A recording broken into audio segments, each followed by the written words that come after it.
সকালগুলোতে পর্দা ঠেলে সরিয়ে হাওয়া দিল ভাসিয়ে, হাওয়া দিল ভাসিয়ে। তখন আমার বিছানা ঘুম ছাড়েনি চোখের কোল, আর হাওয়াতে লাগালো দুল, হাওয়াতে লাগালো দুল। তখন আমার মন জাগে কোনো অচেনা সংরাগে, তখন আবার মন জাগে কোনো অচেনা সংরাগে। যেন তুলো সে যে আকাশ পথে দিতে হবে পাড়ি।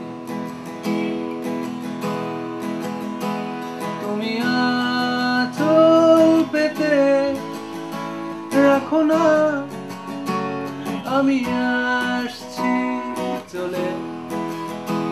তুমি চোখ বুঝো না, বুঝো না, আমি এলাম বলে। এখনো সময় অনেক বাকি। ও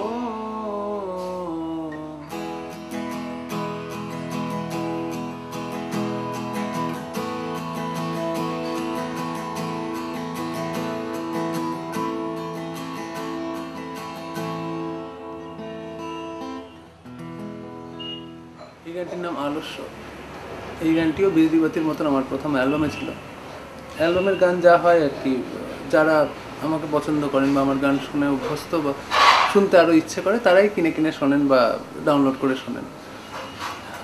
আলস্য গানটি যেরকম অন্য গান নিজের অভিজ্ঞতা থেকে বেরিয়ে আসা গান, সেরকম শুরু হয় যে গ্রীষ্মের সকালগুলোতে পর্দা ঠেলে সরিয়ে হাওয়া দিল ভাসিয়ে। আমি যে সময় লেখা গানটা, আমি ঘুম থেকে উঠেছি সবে এবং আমি দেখছি আমার বাড়ির বিছানাতে শুয়ে আছে আর আমার বাড়ির পর্দাটা উঠছে এবং মৃদু হাওয়া আসছে। মে মাসে লেখা গানটা, হাওয়া আসছে এবং সেই হাওয়াটা খুবই মনোরম। এবার হয় কি যে সেটা বোধহয় শনিবারের সকাল ছিল, একটা অফিস যাওয়ার ব্যস্ততা ছিল না। মানুষের ইচ্ছে করে যে আজ না একটু দেরি করেই উঠলাম, আজকে একটু গড়িয়ে নিই। সেই অবস্থাতেই আমি হাওয়াটা উপভোগ করছিলাম এবং উঠতে ইচ্ছা করছিল না, এবং সেই জন্যই গানটার নাম আলস্য।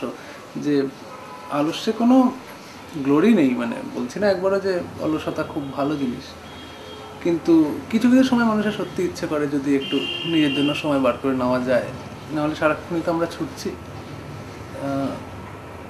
এরপর গানটা চলতে থাকে সময় অতিক্রম করে এবং গ্রীষ্মের সকালগুলোর কথা বলা হয়। একটা বাড়ি ফেরার খুব লঙ্গিং আছে গোটা গানটা জুড়ে। আমরা যারা প্রবাসে থাকি বা যারা বাড়ি ছেড়ে বাইরে থাকতাম কোনো না কোনো সময়, সবাই কোনো না কোনো সময় বাড়ি ফিরতে চাইতো এবং হয়তো সেটা প্রত্যেক দিনই চাইতো। এবং একটা উল্লেখযোগ্য লাইন আছে যে তুমি আঁচল পেতে রাখো না, বারবার ওই লাইনটা ফিরে আসে যে তুমি আঁচল পেতে রাখো না, আমি আসছি বলে।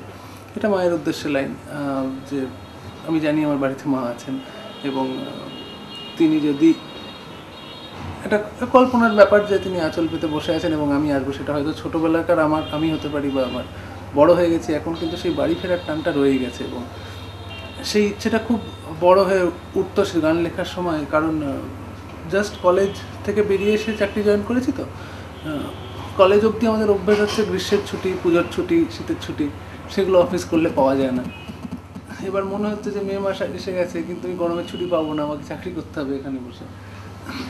তারপর পুজোর উল্লেখও আছে যে পুজোর ছুটির পাওয়ার যে ব্যাপারটা, সেইগুলো আর আসে না জীবনে। এবং তখন কি আমার খুব কনফিউশন হতো যে আমি কেন বেঁচে আছি, কি করতে চলেছি এবং কি করে সময় কাটছে আমার। আমার মনের অনেক অলিগলি আছে যেগুলোতে হয়তো আমার এখনো ঘুরে ফেরানো হয়নি এবং হয়তো কেউই সেখানে পৌঁছাতে পারেনি। কোনো বাউন্ডুলে হয়তো কাটা ঘড়ির দিকে চোখ রেখে হয়তো সেখানে দাঁড়িয়ে আছে।